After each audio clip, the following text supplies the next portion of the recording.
Hey everybody, welcome back. This is Blacktop Banter, and this is episode 60. As you can see, my headphones in, the guys are working. We got people here in the Wisco Blacktop Banter office doing their thing. So the headphones are in so that we can drown out some noise. Obviously, my beautiful voice doesn't sound as perfect as it usually does, but we'll get through it. I know you guys will get through it. I know you're not going to turn off just because my voice is a little muffled, but I'm super excited about this episode. This is episode 60, as I said, and that's a little bit of a milestone. We're only 40 away from our 100th episode. In my mind, I'm already trying to figure, like, what are we going to do for the 100th episode? It's going to be major. I know it is, but I'll get to that point at some point. So about a month ago, World of Asphalt happened. You guys seen all of our pictures on social media. You've seen some videos, and you might have seen a picture with my guest today. My guest is Judas. Judas, you want to introduce yourself? First of all, thanks for having me, Marvin. I'm excited about the opportunity. I'm excited to be here in front of your followers. Yes, my name is Judas Vriseno, aka the Flexman. This is my alter ego that I use to get out the word about what we do and what we can help others do in our industry. It's been real fun to do so far, and it's been an opportunity to meet exciting people like you. So I look forward to continuing to do it in the industry. Man, we hope to. I hope to see you like everywhere we go, dude. And you know, if you want to fly in, that would be even more epic. Like if you flew down to the floor, you know, we'll have to figure out how to do that at some point. So let's backpedal, because I know it's just going to take people by surprise that we have an actual superhero in the aggregate asphalt industry. Sure. So let's talk about like who you really are, Judas. What does Judas do? Judas, I am a territory manager for Major Wire. Major Wire is a multinational multimedia company. We manufacture screen media, we manufacture modular panels with wire in them, and we service the screening aspect of the aggregate industry. So for a lot of your followers, some of the followers I've met and some of the customers I've met in my experience will have either an asphalt operation or multiple asphalt operations, but also an aggregate operation to feed aggregate to their own port, to their own asphalt places. So I've been fortunate enough to meet people on the asphalt side of it and people that just run the aggregate side of it. But we produce screen media that is a high vibration wire. The industry standard in high vibration wire, in my opinion. What that means is for those that are not familiar with the aggregate industry or how it's produced, all aggregate, in order to be useful, has to be sized. It needs to be, for instance, in the asphalt industry, anywhere from 3/8 down to 1/8 of an inch, or even sand. But to achieve those different sizes, we have to screen that media out. It has to pass through a series of screens so that we separate the 3/8 from the 1/4 and the 1/4 from the sand. Okay. Similar to concrete rock. And for 100 years in this industry, the standard was a typical woven wire panel. It was just one wire woven over another, and that's what everybody used. Major Wire brought to market this revolutionary technology about 20 years ago, where we developed a media panel that did not have one wire woven over the other. They were all independently strung inside of a screen panel. And what that does, or what it allows us to do, is have a wire that once you tension that panel into your machine, that wire actually acts like a large guitar string and vibrates at a high vibration. And that gives us multiple effects that are positive in the screening process. Okay. So when you've got that panel, go ahead. I'm asking a question before I lose it. So what is the disadvantage of the woven ones? The woven ones, what would happen is that, especially in your fine screening processes, that material would come down and eventually cake over or blind up the hole. Oh, where it's like this, process. It has somewhere to catch. What would happen is where the hole is, the material would fill the hole, eventually cake up and blind the whole screen. So I've been in operations where 80% of a bottom deck of a screen is blinded up from fines, mud, clay. It gets packed into those little holes because that wire is stagnant. It does not move. It is a square and it is stagnant. It doesn't move. So when the material starts to build up around the wire, it eventually builds up enough to blind over the opening and then eventually blind up the whole deck. Because our wires vibrate, it creates an effect that's kind of anti-blinding. I got you. Self-cleaning effect. I got you. So we did a video while we were at World of Asphalt, and it was a smaller canister, and there were certain levels of screens in there, and they had like plastic pellets in there to imitate the aggregate, and the larger ones got caught up on top, and they went to a different chute. There was a next level below where the smaller aggregate went, and that went to a different chute. So what you're saying is down at the bottom, that's where the fines are going to be. Obviously, the lower you go down, the tighter woven those mats are, right? So exactly. The idea is if it vibrates itself, then you don't have to shake that son of a gun so hard, and actually you're getting compounded vibration. Am I right with that? Yeah, what you actually get is the wire inside the machine as it vibrates at usually about 6,000 to 10,000 strokes per minute on the wire. It creates greater stratification. And what stratification is, for those familiar with aggregate or just try to visualize, that material, when it enters the screening area and lands on the screen and begins to ride down the screen, that material is kind of piled up in a pile. And so there's some small fines in there. There's some larger aggregate pieces. Well, what stratification is that material starts to travel down. The smaller particulates that need to pass through the screen will start to work their way down to the bottom. And the larger particulates kind of end up landing on top of the smaller ones and rise their way up to the top, allowing the smaller particulates to actually get to the screen and fall through. But with our screens, it increases the stratification, allowing that material to disperse across the width of the screen almost immediately. When it starts to hit our live screens, it starts to disperse that material and increase the stratification, allowing those smaller particulates to hit the screen media sooner, higher up in the process, thereby having more screening area to better screen a more efficient product at the end of the process. Okay, I got a few questions now. So as far as the screen goes and FlexMat goes, are they retrofitted or are they custom made for every different type of I don't know, how do we say it, a shaker or whatever, screen box, shaker, screen box, mini manures? Sure. How does that work? Because there's older ones. Can we retrofit onto the older ones, or is the FlexMat just made for the new ones that are coming out? Or like how does that work? I'm completely dumb to it. So I'm curious if it's, if I had an older machine and there was a kick-ass new technology that I could retrofit to it, which we have done in some of our recent videos with some of our asphalt maintenance equipment, I would want to do that. Is that something we can do? How does that work? That's a great question, and you're absolutely right. Our panels are custom made to the screen box. What actually happens is, as I said, we take one continuous wire and run it from side to side of the screen, or hook to hook, like we say in the industry. And then we suspend those wires in a polyurethane strip so that each wire is actually free to move. That's what creates the ability for each wire to move. And those polyurethane strips are seating right on what we call the crown bars, the support deck for that screen. So we go out in each opportunity, a territory manager like myself or one of our dealer sales reps would go out. If you have a machine that's 100 years old, or if you have a machine that's a year old, we would go out, take measurements, measure where the location of each crown bar is, what the dimension of the screen box are, and then ensure through the process that it's custom made to fit your box when it comes in. I got you. So you guys go on location, or do people send that in sometimes too, like the measurements, or do you always have to go out and do it on location? We prefer to go out because when we go out, we also take that opportunity to take a look at the operation to see if there's any additional recommendations we could make, or if there's sometimes some changes that need to be made, or some differences that we could suggest that would help before we even purchase the media. But yeah, we could work with the producer. If he decided he could take the measurements, we have some forms that we could send to him, he could fill out, and we could certainly get it done. So what you do is you go out, get the measurements, find out what you have to build.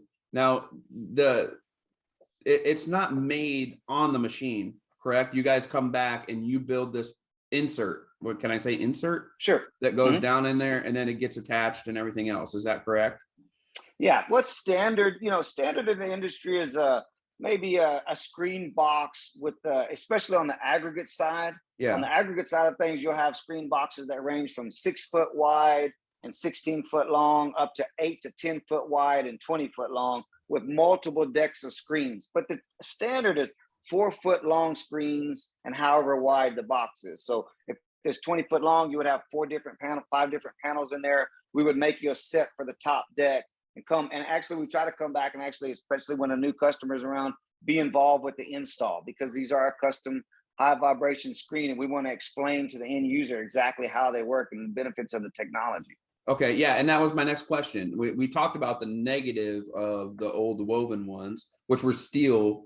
I'm guessing was most of it. Is that correct? That the old ones were kind of steel. So you know that that would break, and then you'd have a prong sticking out, and then you'd have a perforation where a larger piece of aggregate can go through and things like that, of Absolutely. course. But so let's talk about the benefits then of what you guys have produced here, that technology that you're talking about 20 some years ago. I know we talked about the different wavelengths and things like that, but go ahead and go through those for me real quick.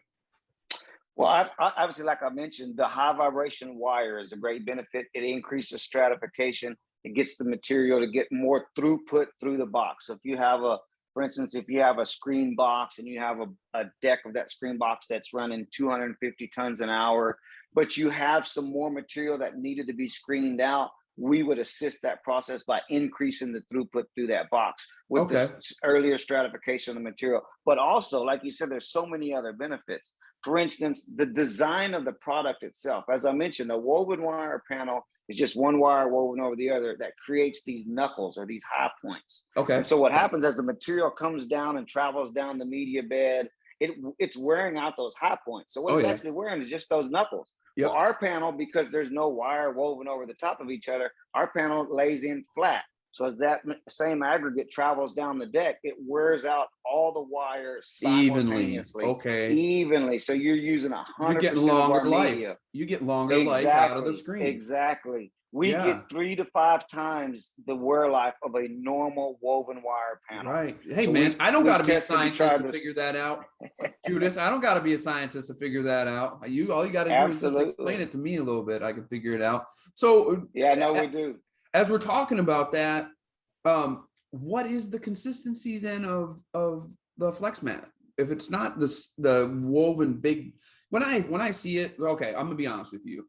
I watch Gold Rush. At least I used to. And there's so many seasons that I kind of gave up on it. It got mundane and whatnot. But one thing that always amazed me was the freaking machines broke down a ton, and it was always, oh, the screens broke. Oh, the screens broke. Oh, the screens broke. And then all of a sudden, like, that's what I became used to. It was like, well, it's just a graded screen, right? You can take that chunk off and go ahead and make a barbecue pit with it if you wanted to. So what is the consistency then versus what FlexMat is? Well, there's a couple things. So one, the woven wire standard, a standard woven wire panel, there are some producers out there that do not meet the quality standards that we meet when it comes to crimping the wire, bending the wire. That is extremely important and very precise, because each bend, in order to produce the angle, the opening that the customer wants, needs to be exact. Yeah. And so if it's not exact, when those panels are put together, they're loose and they get loose real quick. And once a panel starts to begin to work itself loose like that, it'll just rub and eventually break even prematurely. So we have a high quality standard in the degree of quality per each crimp for every wire that we put out. And also the most important thing is our optimum wire. Our wire is a patented process wire. So there's high carbon products out there in the industry, but for us, we're the only producers that use our recipe to make this optimum wire. So you could go ahead. Is it a carbon wire then? It is a carbon wire, but the process to make it, it's a steel high carbon wire, but the process to make it is patented. So just like somebody could make a vanilla cake, our recipe would be patented. In other words, the amount of time that we heat the product, the amount of time that we cool the product, when we pull that rod through a conical die, at what temperature we do that, all those are patented processes of major wire. So we're the only ones that would be able to produce optimum wire, a true optimum wire. How is it anchored to the frame? Is that right? Is that the right technology? Is that the right word? Is the frame the outer part of it? Sure. Inside. How is it anchored to that? Well, what happens is the carbon wire. I mean, how's the carbon wire anchored? Yeah. So each screen media, the panels are formed with one individual wire that go inside of a hook. So that wire is bent and encased inside of a hook. And then that wire, that media panel complete is laid inside of your screen box. And then there's some attachment points inside the box. that catch those hooks and tension that screen panel down to the machine itself. I got you, man. Listen, I don't want to go ahead and give you guys all the sales points for next year because you seem like you're doing a great job. But that also means that we're not going to have to worry about rust on some of those, right? Like you're not going to have to worry about the screen rusting out at some of those fine points, even with the smaller gauge screen, because it's built out of carbon, right? It's typical. No, it's a carbon steel, but it is okay. Yeah, it is a steel, but it's a high carbon steel, is what it is. So typically, we do not have a problem with rust. That's what I was thinking. No, we don't have a problem with rust. Well, even if that's the standard, you can still promote that if you want to. I won't take any credit for it and just say, hey, man, sure. It's anti-rust. It does do it, but it's not as bad. In all honesty, what we see is that when the screens are on the machine, obviously they're in operation all day. We run them in wet operations. We run them in dry operations. Yeah. And they don't rust because they're running all day long. Yeah, that's true. If you took a panel and you left it out in the rain for months at a time, you may begin to see some rust there. But when they're in operation, we don't see a problem with it. And it doesn't affect the performance of the screen. Okay. Well, let me lead into a different set of questions then. Sure. When not a lot of people have maybe they have, I guess, seen the shakers up close. Like it was some big iron. When you left from our side of World of Asphalt and went to your side of the World of Asphalt, there's a lot of iron there, man. And I was always amazed that there were different angles for different parts of the screen, and then there was round baffles on some of the screen. Does FlexMat, can it retrofit any of those too, the different shapes and different things like that? Because the one shaker that I seen, it was round, which it was a smaller one, so maybe I'm just chirping up the wrong tree, but it was round, and then there was another baffle under it and another baffle under it. Is that something that you guys could do too? Is there anything that you've hit there you're like, well, we can't make a screen for this?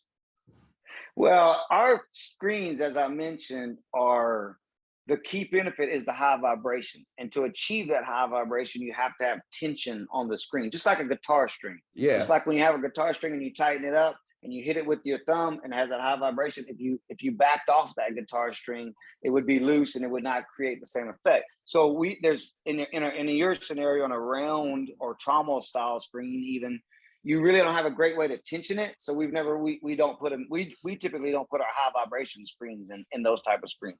But most all other, a horizontal screen or even an incline screen, like you mentioned, we put them on multiple different types of screening boxes in the industry. So what they call high vibration screens to incline screens and horizontal screens also. How big and how small do they get? Like what's the biggest one you've seen made, and then what's the smallest? We make some 100, 100. They're custom. So if somebody were to, I've had producers who have actually produced their own screen box. They've made an electric motor, built a deck in there, and then we've made a custom screen for them, 110 inches long, about 6 foot wide. They want one screen. We don't advise that because if you have one part of the screen be damaged, then that's the whole screen. Yeah. But we would make a screen to any dimensions that somebody asked us to.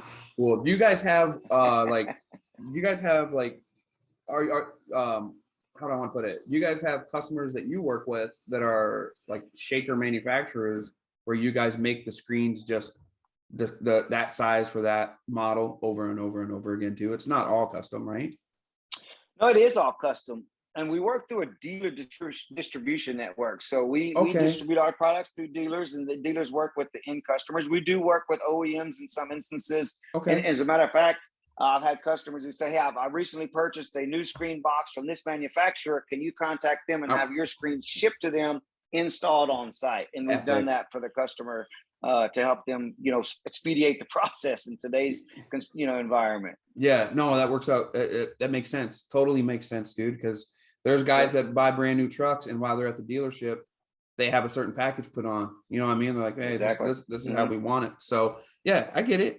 For when it comes to that. So now that we figured out all the stuff about FlexMat, right, and Major and everything, I gotta be honest with you. I actually only thought Flexman existed in comic books and movies, man. Like as a kid, I never thought it was a real thing. But I finally met Flexman, and then my inner child came out. I'm not gonna lie. When we were at World of Asphalt, it definitely did. It did. I saw there was a great joy in your eye when you Flexman. I saw that. It left a lasting impression on me, sir. I appreciate that. I think we both, it was mutual. We'll put it that way. It was mutual. You were the one fan that came up to me, so I was thrilled to have one fan come up to me. You made my day. Trust No, me. that's perfect, man. That's perfect. Well, listen, man, I don't know how people ask me this all the time, but I pay attention to everything. And I don't understand really how I pay attention to everything, but it's not the first time I heard of Flexman. Like I said, man, I grew up paying attention to Flexman. Sure. So when I seen you, I was like, dude, play Flexman. So how did this come about, Judas? How did Flexman come about? What made you be like, let's be honest, Well, okay, Flexman's not a real superhero, he hasn't been around forever. But what made you be like, this would be good, this would be good for marketing, this would be good for us to do? well, first of all, my personality just spills all over Flexman, so there was no problem putting me in a lime green suit. But I'm 20 plus year veteran in the industry. I started out over 20 years ago sweeping the floor and taking out the trash at a construction company. Okay. And then I was a mechanic's helper for a year or two. I was a mechanic for multiple years, where that particular company I worked for had multiple quarry aggregate operations, an asphalt operation, ready a hot mix plant, and then they did site prep work in Texas. And so I had the good fortune of kind of getting to be a master of all trades as I became a young mechanic. And so I'd go out to quarries and look at screen boxes and assist with changing screen media, or go on the side of the road and help change a tire. So I spent a few years doing a mechanics work, and then ultimately went to work inside what we call the scale house in the industry. So when the big trucks come up and get loaded with 25 tons of aggregate, I would weigh the trucks out, print them out their tickets. But I was never a sit around kind of guy. So in the industry, everybody knows when it rains, you're kind of just sitting around not doing much. So I would ask the other producers and supervisors what they were doing and kind of assist them in the process and learn the process, understand how you did, how you understand your production rates and your tons per hour and how that affected the screening process or the screening process affected it. So ultimately, I became their QC manager, and I ran gradations on product every day because we had a hot mix operation. And obviously we had, some B rock, C rock, some DNF blend, D rock, F rock to go to produce, but then that had to go into the hot mix plant and then go into a mix design. Yep. So, I know, extremely critical and important to meet those tight specifications. Yes. So I began running gradations just every day, running gradations to check our aggregate as it fed our hot mix plant. So learned a lot about the screening process and how you screen and what affects what, whether it's a slotted screen, a with the flow screen, a high vibration screen. Began to learn those processes, and then ultimately became a manager of some quarry operations for several years for that same company. And so I've had a lot of experience in the industry. I was going to say, dude, you started at the very bottom and worked all the way up through. So you weren't just let's be honest, man, in this industry, sometimes you'll get somebody that gets plugged from a different industry into this industry. And they're like, yeah, I was in food, I was a food salesman for the last 30 years and here I am. And it's like, wow, okay. But with your scenario, dude, you did it. You did what we do. Absolutely. And I've enjoyed every bit of it. I left that part of the industry and actually went into aggregate sales for many years and sold aggregate back to the state of Texas from different producers in the Central Texas area. So begin to understand that and the contracting process and the materials, understanding the specs that were needed on job sites to meet contracts. And then went to work for a major equipment manufacturer in the US. So I sold heavy crushing and screening equipment for about 7 or 8 years for a large manufacturer in the United States, and enjoyed it. I got to learn about ag flow and the flow of materials through the crushing and screening processes. And I've been able to take all those different parts of my career and try to help customers solve problems, find solutions to typical problems I've seen for 20 years now in the screening industry, and bring new technologies to that industry to help find those solutions for them. Yeah. So how did that lead to where Flexman you are now? Like how we got to that point, right? Where aggregate sales, we're at that point. And then so I came to work for Major Wire, and I realized that I'm an international territory manager for Major Wire. So I've traveled to a lot of locations from Costa Rica to Trinidad, Tobago, all over the United States, looking at people's operations, making suggestions, helping them find the best solution. And I thought people really need to see this. These are some cool operations. These are typical problems that are people having. They're having the same problems as they are in Costa Rica, as they are in Texas. Yep. They're very similar. We can help solve problems, across the board, so to speak. So I decided, hey, I talked to our group and said, hey, do you mind if I start posting these and start doing some social media feeds about what we do in the industry? And they've known me for years now. They said, absolutely, go for it. You're high energy enough. You do what you want to do. So this is fun. This is a true story. As that goes and Judas's brain works, I went to the next step. I said, well, we've got to find something fun. We've got to find something that makes you stop scrolling, that says, wait a minute, what is that guy doing in a full green bodysuit? So I'm a superhero guy. I like Marvel, and I've always enjoyed that. Hey, in Miami, a full green bodysuit's not that weird, but that's the only spot weird. Probably. That's the only spot probably. Outside of that, you don't see very many people in full lime green jumpsuits. You don't. So I decided, my train of thought was, I'll post a few things, and then at some point I'll develop a fun character to try to make this work. And then that just kind of continued to snowball. I found a company in California that made this type of costume for the Comic-Con industry. Sent them an idea of what I wanted. It worked up a quote. I still didn't tell anybody at Major Wire what I was doing. Hadn't let anybody know what I was doing. They just said, post what you want. So I they don't know what they did when they said that, do they? They don't know what they did. I bought the suit on my own. Finally had it show up. Was pranced around in my living room a little bit for the wife so she can take a picture and said, yes, I'm doing this. I know what that did. Yeah, right. I know what went on. You ain't got to fool me. The next Zoom call we had, I showed up in the Flexman suit, and it was chaos from there. I was gonna say, dude, it had to have been a hit, man. They laughed, and it's become a thing since then. I went out. I wore it to my expo, and it's funny you said in Miami.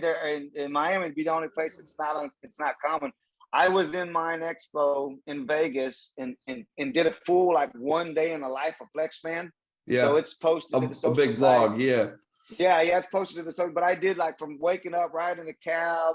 I went out on the strip and jumped around, and I went and played all in the full green suit. And I've told people this story. Not one time in the entire day did somebody ask me, why are you wearing a full green bodysuit? Not one person asked me. So that's just typical of Vegas. That's Vegas. Yeah, I was going to say, yeah. You might not see it, but you might not see it regularly, but they're not going to think it's weird. In Vegas, you're on the high-end normal scale if you're wearing a lime green suit, right. Jumping around posing. That's a high-end normal scale.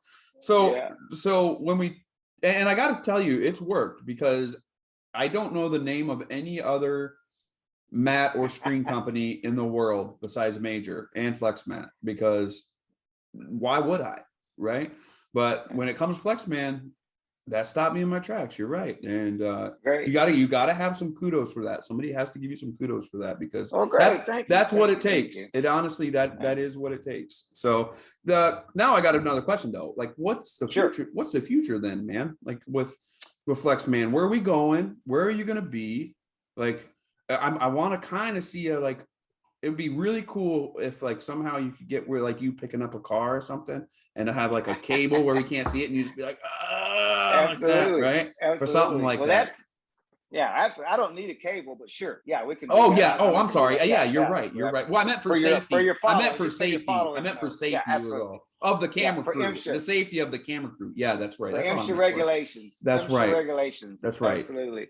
So I've taken some time to start posting some things. I want to continue to do that. I'm going to be serious and honest with you when I say you're my hero in this aspect of it.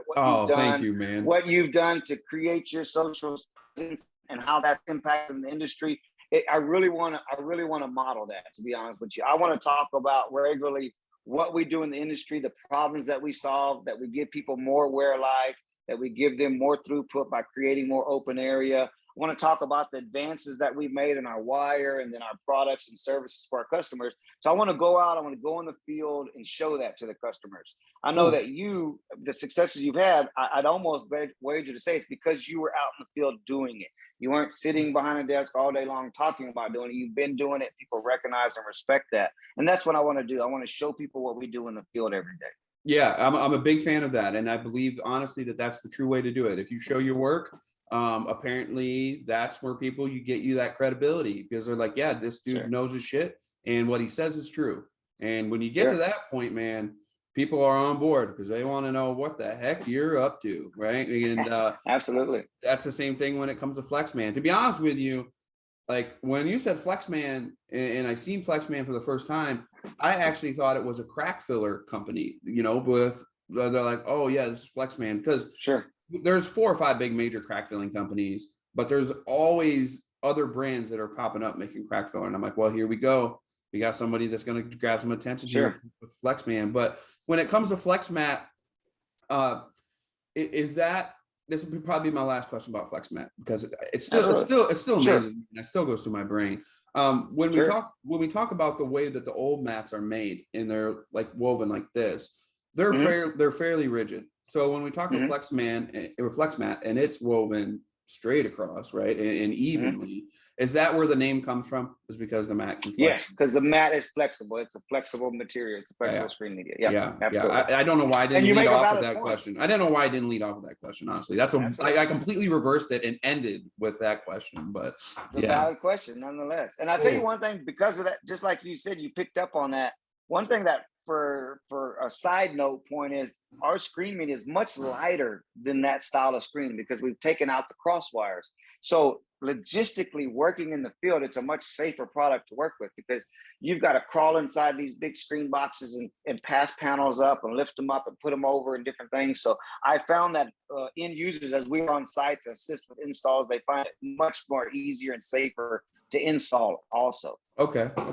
Yeah, I mean, to me, I don't think that there is a better combination that I could find between FlexMat and FlexMan, because honestly, for such an anomaly as FlexMat is, the character you've created is an anomaly as well. So, dude, I really enjoy you being on here and answering some questions for us. On social media, where can people find you? Sure. So I've got on Facebook, it's Flexman Vriseno, and that's Flexman, one word. And Vriseno, my last name, Vriseno. Instagram is Flexman _the Flexpert. So that's Flexman _the Flexpert. Yep. And then I have a YouTube channel. I'm trying to figure out how to do that. And that's the same thing. Flexman _the Flexpert _the Flexpert. And then LinkedIn is Judas Vriseno, because I have to put my professional face on. Apparently they frown upon wearing the suit all day. I'm only supposed to wear it for these kinds of appearances. So on LinkedIn, I look like a normal person. I know, man. That's what they make you do. Like mine's on there too. And it's Marvin Jones the third. And it's so formal. And it's like, man, people don't even know me by that name most of the time. Like they know it's Marvin from Wisco or Marvin from Blacktop Banter. But you know, you do have to wear a tie sometimes. I understand. You gotta play the part sometimes. Cool. All right. So now we got all the business and fun out of the way. Let's do a little bit more fun. So these are podcast decks. This is Pod Deck. I love these. I've heard about this. Yes. I'm nervous. Don't be nervous. I'm gonna shuffle one time. If it's one that we've had before, I'm gonna skip it though. So all right. Like I do this, but then also I'll be like, no, I don't want to ask you that. I'll flip to another one. All right, ready? Yes. I bet you got a good one for this. How long have you been married first before I ask this question? I have been married. I asked my wife to be my girlfriend in the 7th grade. We've been together our entire lives. We've been married for 27 years, 26 years, 26 years. Okay. I'm going to ask you this question then. I was kind of curious, but what's your worst roommate or house guest story? Like what, do you have one? Can you think of one where you've had a roommate or a house guest and something went like terribly wrong? I'm going to get in trouble with this one. I raised 5 adult children. So we love and respect each one of those 5 adult children. But during a brief period, one of those adult children had come home to stay with us for a couple months till he had got some things kind of put together. And we thought that the kind of put things together was a different than his plan. And we kind of waited for that plan to flesh itself out. And so he would, get ready for his day, and he'd kind of have his robe on and get coffee and stuff. And we began to, his name is Philip. We began to call him Phil Hefner because he walked around in his robe in the afternoon. And then about the time that we thought, okay, well, maybe we better ask him what his plan is, he had a great plan and moved on and is a very successful young man in himself. Perfect. Well, I wish nothing but Phil Hefner all the success, and I hope he's still leisurely moving He around like is. that in his He's own probably place in a as robe well. now. Dude, I'll be honest with you. You rock a superhero costume fairly well. He probably rocks the robe. Not very many people rock the robe as much as they should, I guess. But Yeah, you're right. kudos to Phil for taking it out.